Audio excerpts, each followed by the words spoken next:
कि एक axis of rotation के अबाउट ये प्योर सर्कुलर मोशन परफॉर्म कर रहा है और इस पॉइंट मास का एक्सिस ऑफ रोटेशन से जो परपेंडिकुलर डिस्टेंस है, आप देख सकते हैं ये परपेंडिकुलर है, ये एंगल 90 डिग्री होगा।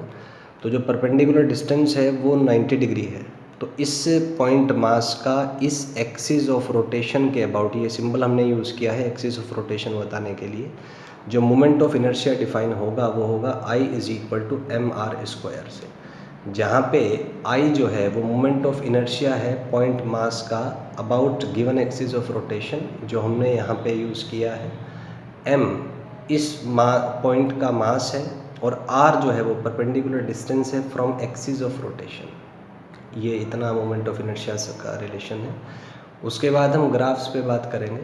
तो अगर मैं I वर्सेस m के बीच का ग्राफ ड्रॉ करूँ r को कांस्टेंट मानते हुए, तो हम कह सकते हैं कि I is proportional to m। यहाँ पे आप देखें r अगर कांस्टेंट है तो r² भी कांस्टेंट होगा। तो प्रोपोर्शनैलिटी की यदि मैं बात करूँ तो मेरा लॉजिक आएगा इसमें कि I प्रोपोर्शनल टू m। तो ग्राफ जो है वो एक स्ट्रेट लाइन होगा। मान लीजिए I = mr² है, तो हम r² को इधर ले सकते हैं, इसको r² m लिखा जा सकता है। अगर आप स्ट्रेट लाइन की स्टैंडर्ड इक्वेशन से कंपेयर करें, y = mx से हम कंपेयर कर सकते हैं। y एक्सिस पे हमने I को प्लॉट किया है, x एक्सिस पे m को प्लॉट किया है, तो स्मॉल m जो है वो r² को रिप्रेजेंट करेगा, इसको कॉरस्पॉन्ड करेगा।